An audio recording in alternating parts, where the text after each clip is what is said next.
It's pretty easy to forget how much time and attention goes into an 8-minute speed paint, but how long does it really take me to draw something like this? Hey guys, welcome to my channel, and I am continuing my alphabetical order series with the letter R with Little Red Riding Hood. There were a lot of great suggestions for characters that started with the letter R in my last video that you guys suggested and were your favorite characters, but I had a really hard time with this one, and I ended up going with Little Red Riding Hood because I really wanted to design my own character. She's not based off of any specific Little Red Riding Hood I've seen, but I'm sure she's got little bits and pieces of all of the ones I've seen. But yeah, I'm designing my own, and I was really trying to be very flowy with my pose and dynamic. I wanted to make her skip around, but I think in the end she kind of ended up looking like she was running, which is a fail on my part.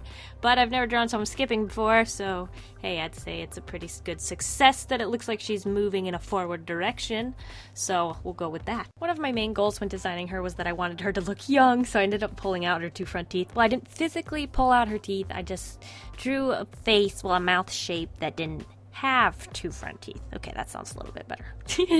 Anyway, and I also made sure that her hair looked like wind was hitting it from all directions. Sure, she's supposed to be like running forward, so I tried to make her hair look like it was blowing backwards, but I think you can get really carried away when you're drawing people moving forward and drawing all their hair just straight backwards, and that's not really what happens when you see someone running and their hair is going all over the place. It's much more chaotic and just explosive, so I made sure that there was a couple hairs going in a couple different directions, and I think that really helped, so you can try that out next time. Same thing with like the cloak. I didn't make it all just going backwards. I made it more like poof, like air is lifting it up and just throwing it all over the place as she skips along. And here I was drawing this hand and it just wasn't working out, so yeah. Here's a tip for drawing capes if it doesn't look like, so when you have the cape, you have the part that comes out in front of the character and then the parts that are behind the character, and sometimes it doesn't feel like it lines up. Just make sure you draw through, so draw from one end of the cape all the way to the other. Even though you're going to end up erasing it, it really just makes it look a little bit more cohesive and like an actual physical cloak instead of just your drawing. So yeah, and that's what we're trying to do. We're trying to confuse people, make them think they're looking at a real picture, even though it's a drawing, and it's going to take me forever to get to that point, but one day I will get there. Just wait.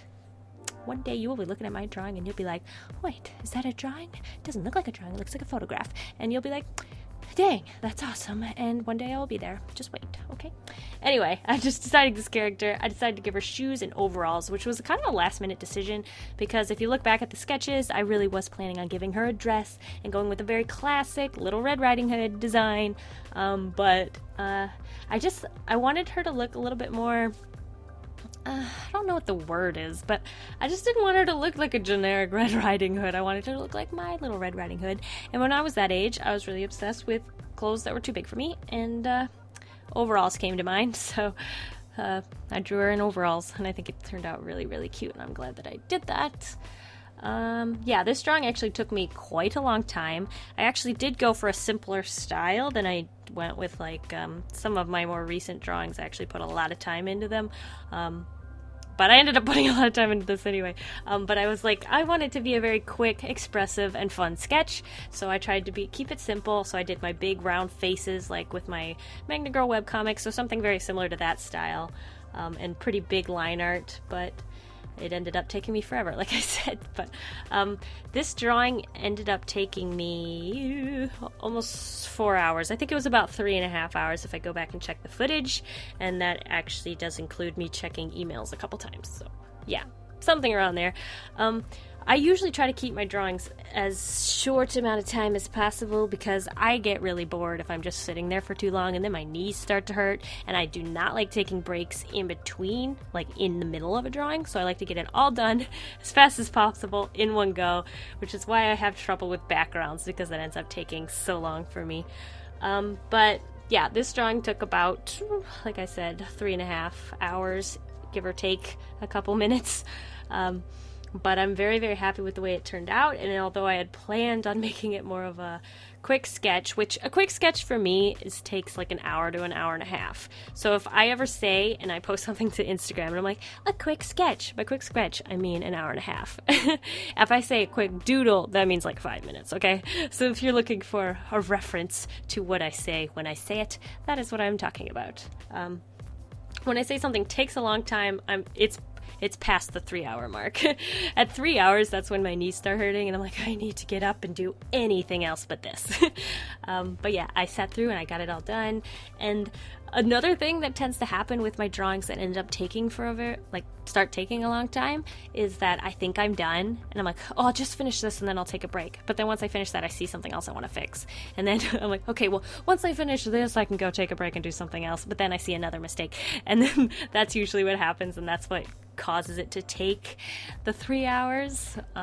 But yeah, when I do sit down and do a quick sketch, it's like, oh, well, if it doesn't look good, I'll just draw a better something tomorrow. So that's why I can get it done quickly, even though I want to make everything look perfect.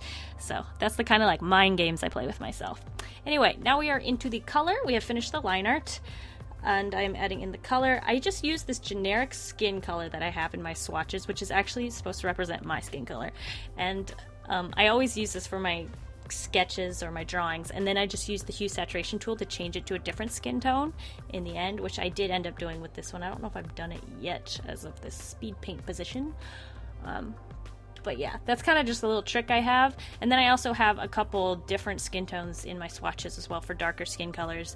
And because sometimes you can't really change the palest of pale skin tones, which is mine, to something like very Mediterranean and gorgeous. And it doesn't really work, so I do have a couple other swatches in there too. Anyway, as for the colors with this, I really wanted to try pushing my color scheme abilities. So originally she had blue overalls, just because when I think overalls I think blue, but I was like, oh well, she has the Red Riding Hood. I'm going to try and go with a very complementary color scheme.